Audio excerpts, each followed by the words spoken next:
For most industries, and this is different from 10, 15 years ago, where compliance was something you did if you had to absolutely do it. It's really the cost of doing business. And vulnerability and patching are and always have been now, they've been things that are required components, but that has evolved over time to be much more aligned to security, where a risk-based approach is increasingly either recommended and or mandated. Now, just in terms of what we'll cover today is one, the need for risk-based vulnerability management. So we'll talk a little bit more about that, what some of the risks of non-compliance are. We'll go over some of those compliance challenges. So things that continue to be difficult, and I would say even more so as the attack surfaces increase, the regulations become more specific, and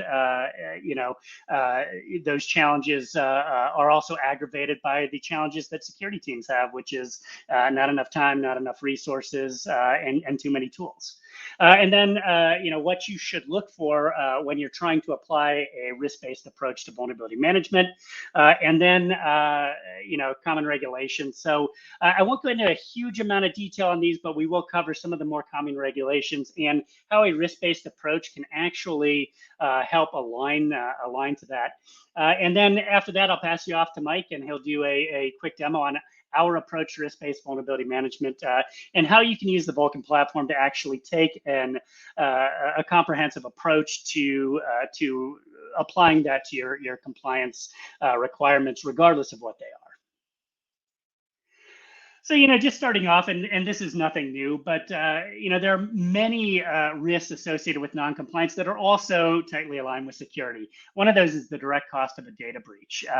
If you are breached, that can be in the millions. If you've ever looked at the cost of a data breach report by Poneman, depending on the industry you're in, that can be in the, $4 to $6 million range on average. And for some of the larger breaches, it gets into the tens or hundreds of millions of dollars. So, there's a fairly obvious. But then, that actually is potentially a much bigger cost if you have failed to be compliant. So, compliance is something that if you get caught not being compliant in a breach, it increases the cost as well. There are also fines for non-compliance, and those are increasingly coming with more teeth. In the past, it might be that the cost of actually implementing a compliance program cost you more than the fine for non-compliance. A lot of organizations didn't do that.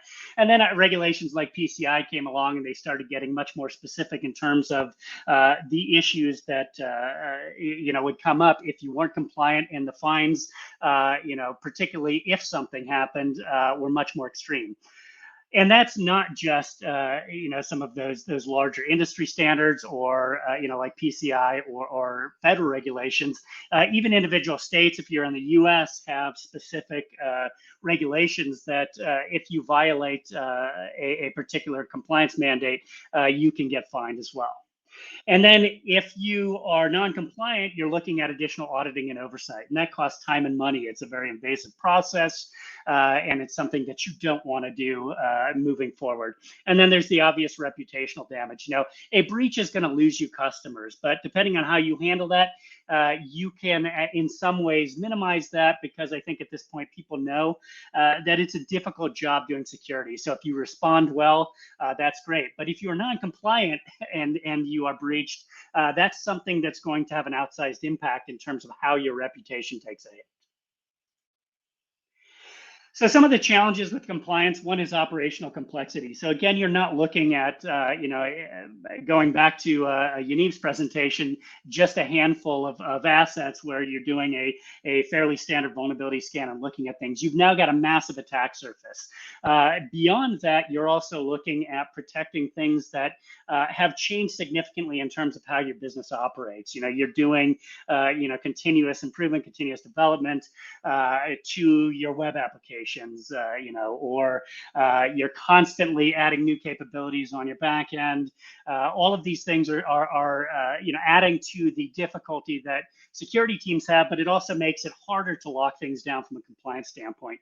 You do have limited resources, and that's if you have somebody dedicated to compliance. A lot of times it's a security team that's stretched very thin who's trying to do all of these programs as well. And then regulatory confusion. So even though a lot of this has been clarified over the years, there are still, and we'll dig into this a little bit deeper, there are still things that it's hard to figure out what it is you're supposed to be doing just based on the regulation itself. You have conflicting priorities. As I mentioned, a lot of times the security team is focused on security issues and not necessarily the compliance reporting or compliance activities that you need to cover. You also have the business, which is out there trying to innovate, trying to land new customers, trying to keep customers, and all of these things don't necessarily happen with compliance in mind. You've got decentralized data, and that's in large part because of the number of security tools you have. So anything that you can do to centralize that is important. Otherwise, you're bouncing from source to source, trying to pull things together. And that leads to additional reporting gaps. So if you don't have access to that information, it's a huge problem. And then there's the third-party exposure. And again, some industries, this is much more important than others from a compliance standpoint. But in many cases, you have to, and particularly in healthcare, understand how the vendors you're working with or the partners that have access to your systems in some form, how they're handling security. And they need to be doing things that you're also held to make sure that they're compliant. So with risk-based vulnerability management, it's not just looking at things in terms of assessing risk and applying that to vulnerabilities. There are a lot of things that you want to do to manage overall risk. So certainly compliance talks about when you're looking at prioritizing vulnerabilities, you want to do it with the risk to your organization in context. But then you also have collaboration. So collaboration is your ability to work with these other teams, and whether that's collecting information, providing information to other teams, to provide information to your internal auditors, external auditors, that ability is critical if you're going to actually pull this off. You've got consolidation, so being able to pull data from multiple sources and looking at it in one place. And that's just logistically something that's critical. It also makes it much more doable to be able to assess whether or not you are meeting compliance mandates across the board. Now, relevant prioritization, that's actually a little bit more direct in terms of taking a risk-based approach to prioritization that is called out in many regulations. And what that really means is having an understanding of your environment and how those risks and vulnerabilities are impacting your system specifically, your PII, your PHI, whatever that is you're protecting, being able to prioritize your risks so that you're tackling the things that are most critical to specific regulations first. Now, continuous compliance is something that is also either called out or something that's just logical. If you are performing compliance activities, you want to be doing them over time. Just handling compliance from a quarterly standpoint or an annual standpoint, even though that might be what is mandated, is really ineffective from an efficiency standpoint. A lot of times, if you do that, you're suddenly catching up right before an audit, and you don't have access to the information. You can't track what activities were done. So you want to make sure that you're taking an approach that is being done on a daily basis, on a weekly basis, and you're tracking how that activity is performing. Now, detailed reporting is something that seems obvious, but it's often overlooked, right? Just being able to look at a dashboard is typically not sufficient. It certainly helps you from a compliance management standpoint, when you're looking at how are we doing today, how are we looking at over time, but you do need to be able to effectively export the data that the auditors need to do their jobs. And you need to be able to provide it in a format that makes sense to them so that they can work with it. It's really going to simplify how you are approaching compliance. SLA enforcement is another thing. So it also gets called out in some regulations specifically, but being able to set specific requirements around how quickly you are adapting to risk, how quickly you are addressing critical vulnerabilities, particularly as it relates to those systems or that data that's covered under compliance. And then third-party auditing, again, being able to take in data from those third-party systems in some form to accurately assess whether or not your partners are meeting the compliance requirements necessary.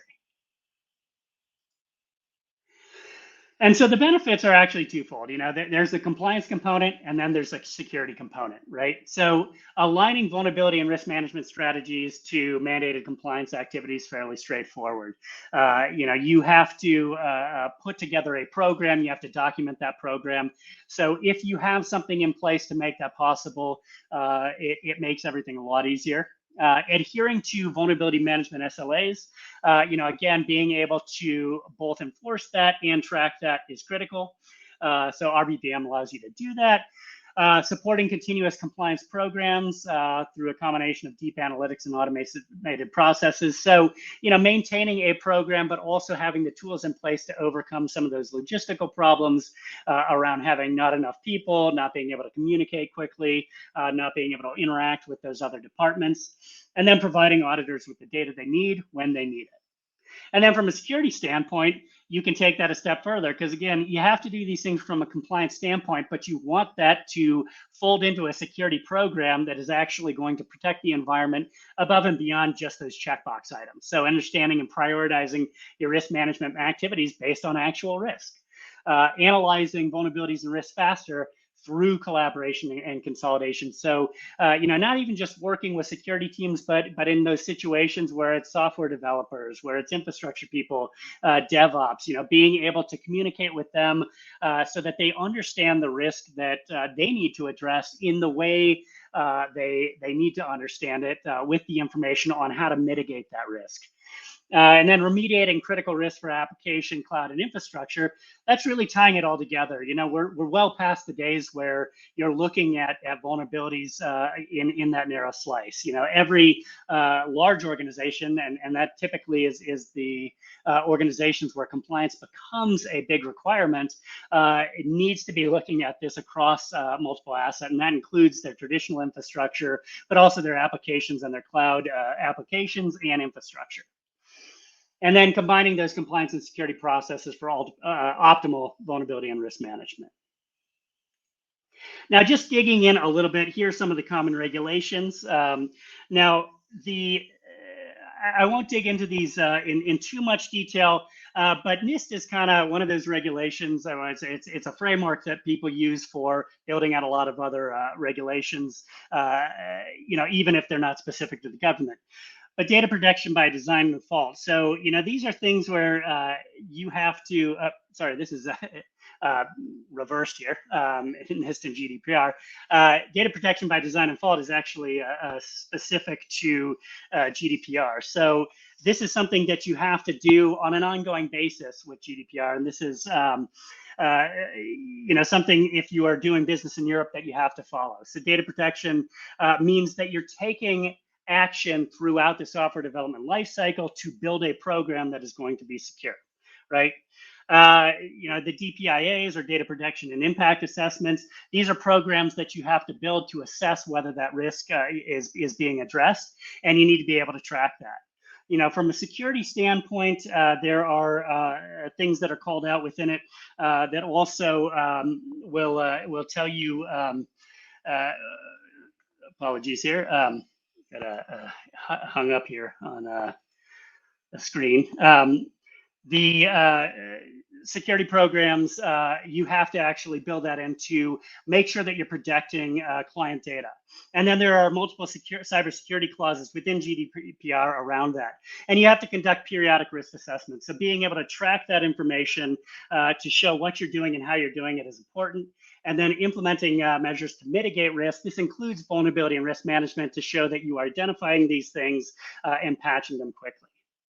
Now, from a NIST standpoint, these are a little bit more straightforward, implementing periodic vulnerability scanning, especially of critical assets, selecting tools that enable interoperability and automate vulnerability management. So putting something in place that is not just going to provide you with the information, but is also going to take action quickly so that you can effectively manage risk at scale.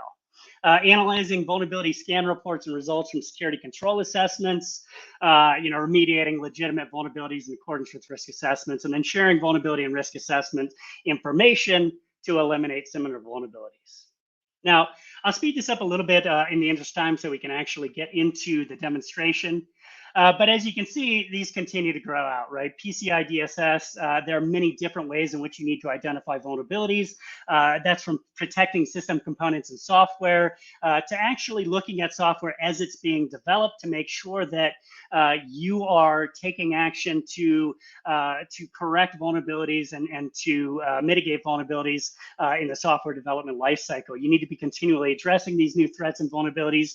And while they say performing quarterly vulnerability scans and addressing vulnerabilities with those risk rankings, if you can do that in a continuous compliance fashion where you're doing that on a daily, weekly basis, and just wrap that into your general security process, it's hugely advantageous. And then implementing a risk assessment process performed annually and upon significant changes. And that's where some of that ambiguity comes in.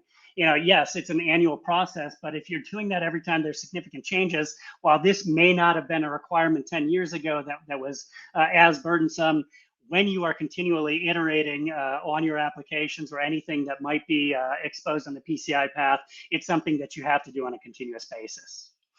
Now, HIPAA has a lot more ambiguity around it, but you have to take numerous actions around protecting PHI or protected health information. And that also covers the people that you're working with. So it's not just you, but your business associates, and that's infrastructure, hardware, and software. And you have to prioritize based on probability and criticality. So you really have to understand how these things are impacting your system and whether or not they're likely to impact that system. And then you have to implement policies. And again, not all of this is related to vulnerability and risk, but these are things that you really want to be doing. And if your vulnerability and risk management program can incorporate them, it helps you to facilitate an organization-wide approach that is more logical and more effective. So preventing, detecting, containing, and correcting security violations. And then assessment of potential risk and vulnerabilities. This is all critical to protecting PHI, and then reducing risk and vulnerabilities to a reasonable and appropriate level. This is something that is not as clearly defined, but anything you're doing from an RVVM standpoint that you can provide to auditors is going to demonstrate how you are implementing those security measures. And then we've got Sarbanes-Oxley and Gramm-Leach-Bliley, one's for public companies, one's for finance, and they've laid this out as well. So governance and risk management, risk assessment, where you develop and conduct a risk assessment process to identify, manage, and mitigate cyber risk. This is something that an RBVM platform will help you do both in acting these things out, but it also provides effectively a system of record for how you've documented those processes. And then on the data loss prevention side, yes, there are data loss prevention programs, but that's not necessarily how they're speaking about this. You also have to do specifically vulnerability scanning and being able to understand how to apply patches as it relates to those scans with a risk-based approach. It allows you to simplify your process for patching the right things at the right time. In terms of inventorying hardware and software, again, not necessarily the only thing that you're doing, but when you are able to show criticality in terms of risk and other things, that is a supplemental activity that's important. And it helps you secure legacy systems and equipment, which also means that you have to take any new systems and apply these measures to them. So RBVM helps you with that. And then vendor monitoring and testing. Again, you can pull that data in from those vendors, and if you can apply the same methodologies, that allows you to demonstrate that your vendors are also compliant. And GLBA, these are, things that an individual auditor may have different requirements around how you demonstrate it. But within the safeguards rule, you have to develop a written plan that includes protecting customer information. Your RBVM program can be a critical part of that. And then you have to assess and address risk to customer information in all areas of the operation. So, these are things that the platform itself will help you demonstrate. So with that being said, I will pass you over to Mike to give you a quick walkthrough of how this looks in an enterprise platform. Cool. Thank you, Kevin. Getting everything set up over on my side here. I'm ready to share screen. Please excuse the ancient dog who decided it was time to go out just after we started. Get a screen share going.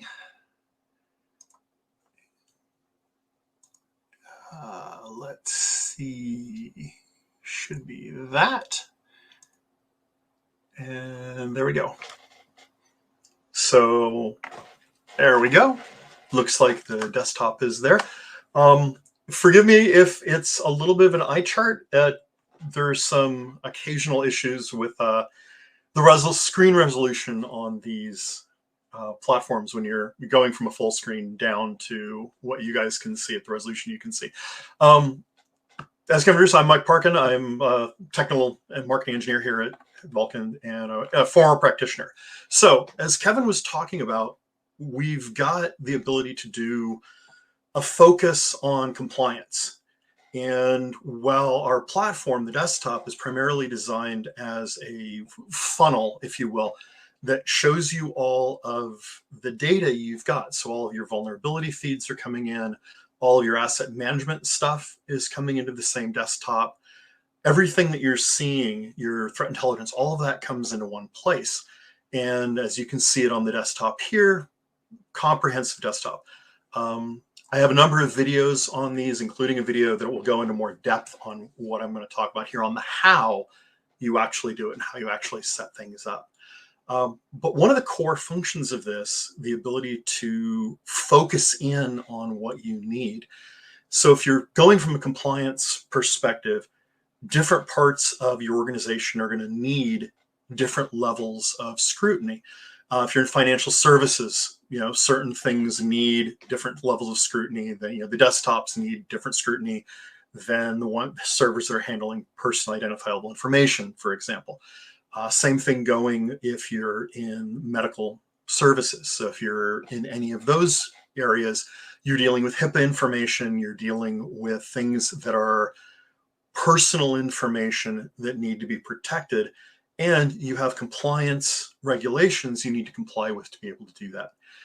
And the way we let you focus down on that is by what we call business groups. And I'm going to use the business groups I created when I was doing the video that I referenced, and you can check that out later. So I created, for my video, we were working specifically looking for compliance in the financial services sector. And in order to do that, I created a financial services compliance demo group. The example, now this is our demo rig, so it's not truly a financial services system, but by doing this, I can actually focus down on what I have determined to be the things that are important for me for my particular compliance requirements. And I can do that for audits. I can do that for any one of the various ways I need to be tracking my compliance. I can create filters and business groups that let me focus in on the parts that are most relevant. So in this case, I've created a financial services compliance group, and I'm able to see how this group is being affected versus my all business group versus my organization overall. And you notice a couple things down here change slightly because you're not seeing, right? This is showing all of my business groups. In this case, I was just showing the one. And I can use that capability throughout Vulcan's entire system. So I want to look at vulnerabilities. I want to look at vulnerabilities that are specifically vulnerabilities that are impacting the areas that are my compliance perspective areas. So here I can do it from software clusters. I can do it from unique vulnerabilities. Software clusters have a video on it elsewhere, but this basically lets you group things into how they're covered in a group. Here, like Linux kernel vulnerabilities, it doesn't matter what platform it's kernel vulnerability. Same thing with CVEs. You can look at, because many cases CVEs will actually have multiple pieces of software that are affected by a CVE. But looking for unique vulnerabilities, focus down on what I care about, which is my financial services demo group. And again, it changes. And these are the things that are actually being affected by the vulnerabilities I'm seeing. Excuse me, the things that are in the group that are being affected by multiple vulnerabilities here. And it cuts it down a great deal. And I can set these up in multiple ways. I can have multiple business groups going. And again here, and this is actually where this is going to be set up. Your business groups and tags capability is over here. And this lets me set, so I'd be looking at various assets within my environment, what business groups they're in, etc. And here, again, I can focus in, go to my demo group, 45 hosts from 3 sources. So this has focused me down from thousands of hosts to only a very small piece. And this is specifically for the demo. When I was setting it up, I had some parameters that I set up that I went through and created various tags that let me tag the information on these things. So there's my FS compliance demo. The demo is WebGoat, FS demo, and these are a couple FS demo tags. And those tags are created in such a way that I can, it's a little small on my own screen here. My apologies. Compliance demo, where are you? Hang on. There we go. So this is a way that I can go down and I can focus in. You notice that I can do searching. I can focus in and I can create tags that would let me say, so all of my servers that are controlling my personal identifiable information, anywhere that's stored, I can actually have tags set up to do that. And I can build those tags using multiple parameters. And then I can do a business group that is built from multiple tags. So I've got my PII servers, some other servers that are in there, the management servers, let's say, for it. And lets me do that. So I have a full video on this, but we're trying to go cover ground fairly quickly here. And the last part of this that I wanted to show off was the analytics system. And Kevin had mentioned that this is a way we do reporting. And again, the reporting capabilities are such that we can focus in on whatever it is you need to focus in on, whether you're focusing in on an individual business group, collection of business groups, etc. So I actually brought one of these up already, just so I have it ready to go here. This is the CISO management report. This is a report designing to be focused from a CISO level. You can create your own reports that cover the information you actually care about. And then I wanted to go down. I want to take a look at what is actually relevant to me here. And then in real time, virtually instantly, it will show me the information that is relevant to the FS compliance demo group here. And again, I can create as many groups as I need. I can configure them however I need them, and I can quickly switch between them to show the information that I want to show. So this was actually a relatively short demonstration from here, from my perspective. I have, like I said, I have a much longer video that goes into much more depth. But one of the things I actually wanted to do, Kevin, if you've got something specific you'd like me to take a quick look at to reinforce. Yeah, one thing I want to take note too is that when we go into these detailed views, and it doesn't matter what the view is, but particularly when you're looking at information around vulnerabilities over a certain amount of time, you can export that data. And Yes. The reason that's critical is that you can very quickly pull back and over any length of time on those unique vulnerabilities, all of the information specific to that compliance grouping and export that for your auditors. So you're really quickly drilling into information. You can save a search if it's something that they request weekly, monthly, quarterly, and you can provide that information in a way that they make sense to them. The other thing I think that is also critical to take note of is that when you're dealing with third-party entities, you have the ability to pull in information using ConnectX, which is our universal connector. And that means that, maybe your third parties aren't going to let you directly access their scanner. But you can require, for example, that they provide you information or the results of a scan or multiple scans over a certain period of time. And you can then import that into Vulcan to assess the risk and look at it and say, hey, here are the things that you need to address more regularly. Here's your timeline, so that you can start to enforce your compliance requirements on those partners who are going to impact whether or not you can pass an audit. Yeah, and I actually demonstrate that in the video I go through, and actually, because it takes a few minutes for some of this stuff to process, part of the reason I'm not doing it live, and it takes a few minutes, but what you get is you'll get a spreadsheet that will come out, CSV format, that will have all of the information related to what your search parameters were. So you can then feed that into your own analytic tools if you need to. You can use it the other way around. ConnectX is, Kevin mentioned, is something that gives us the ability to bring in you can use it in multiple ways. You can use it to bring in information from a third-party scan. If penetration testers have taken a look, our friends from PurpleSec were mentioning that.